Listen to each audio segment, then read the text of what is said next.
بسم اللہ الرحمن الرحیم۔ پیارے دوستو، آج کی اس ویڈیو میں ہم آپ کو ایک ایسا آزمودہ اور مجرب وظیفہ بتانے جا رہے ہیں جو خاص طور پر ماہ سفر کے مبارک مہینے میں کیا جائے تو اللہ تعالیٰ کے فضل و کرم سے پورے سال کی پریشانیوں سے نجات حاصل ہو سکتی ہے۔ یہ عمل ایسا ہے جو صرف زبان کا نہیں بلکہ دل کی گہرائیوں سے کیا جاتا ہے، اور جب بندہ اخلاص و یقین کے ساتھ اپنے رب سے مانگتا ہے تو اس کے لیے آسمان کے دروازے کھل جاتے ہیں۔ سفر کا مہینہ بعض لوگوں میں غلط فہمی کا شکار ہے۔ کچھ اسے منحوس سمجھتے ہیں، جبکہ حقیقت یہ ہے کہ یہ بھی اللہ کا بنایا ہوا ایک مہینہ ہے جو برکتوں اور رحمتوں سے بھرا ہوا ہے۔ اس میں کیا گیا نیک عمل جلد قبول ہوتا ہے، بس شرط یہ ہے کہ عقیدہ درست ہو، دل میں پختہ یقین ہو اور عمل شریعت کے مطابق ہو۔ دوستو، وظیفہ شروع کرنے سے پہلے یہ سمجھنا ضروری ہے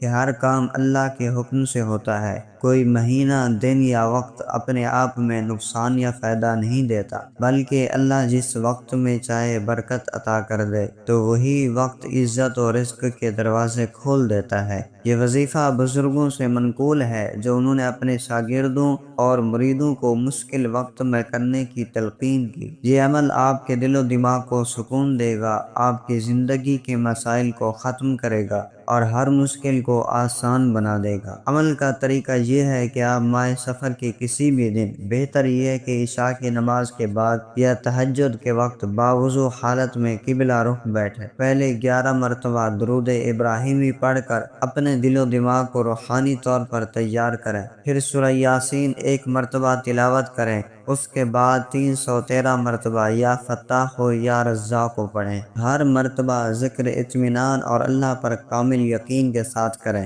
جب وظیفہ مکمل ہو جائے تو دوبارہ 11 مرتبہ درود ابراہیمی پڑھیں اور اللہ تعالیٰ سے دعا کریں۔ دعا میں اپنی پریشانی، قرض، رزق کی تنگی، صحت کا مسئلہ یا کوئی بھی غم اللہ کے سامنے رکھ دیں۔ اس وظیفے کی خاص بات یہ ہے کہ اسے صرف ایک بار کرنا بھی اثر دکھاتا ہے، لیکن اگر چاہیں تو 3 دن تک جاری رکھ سکتے ہیں۔ دوستو، ہر عمل کی قبولیت کی بنیاد یقین ہے۔ اگر آپ اس وظیفے کو بس رسمی دعا سمجھ کر پڑھ لیں تو شاید اثر کم ہو، لیکن جب دل میں یہ یقین ہو کہ میرا رب سن رہا ہے اور عطا فرما رہا ہے تو حالات بدلتے دیر نہیں لگتی۔ بزرگوں کا کہنا ہے کہ اس وظیفے کے ساتھ صدقہ دینے سے اس کا اثر کئی گنا بڑھا جاتا ہے۔ چاہے 1 روٹی کسی بھوکے کو دے دیں، پانی پلائیں یا کسی مسجد میں چند روپے ڈال دیں، اللہ کے نزدیک یہ صدقہ آپ کے لیے نئی راہیں کھول دے گا۔ ماہ سفر کے بارے میں ایک اور بات ذہن میں رکھیں کہ اسے منحوس سمجھنا غلط ہے۔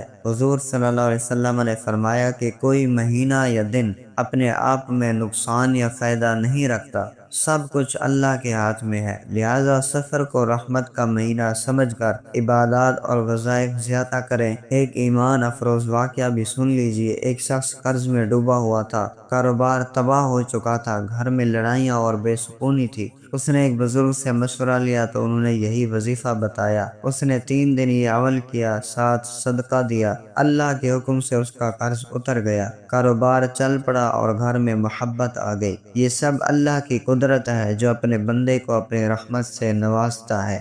دوستو، یہ عمل کوئی جادو نہیں بلکہ قرآن کے الفاظ اور اللہ کا ذکر ہے جو روحانی طاقت کو بیدار کرتا ہے اور مشکلات کو ختم کرتا ہے۔ عمل کرتے وقت اپنے گناہوں پر توبہ کریں، اللہ سے وعدہ کریں کہ آئندہ زندگی شریعت کے مطابق گزاریں گے۔ یاد رکھیں، جب اللہ دینا چاہتا ہے تو اسباب آسان کر دیتا ہے۔ تو آپ بھی اس سفر میں اس عمل کو آزما کر دیکھیں، انشاءاللہ پورے سال کی پریشانی سے نجات ملے گی۔ اور جب دعا قبول ہو جائے تو شکر ادا کریں تاکہ اللہ مزید فضل عطا فرمائے۔ السلام علیکم ورحمۃ اللہ وبرکاتہ۔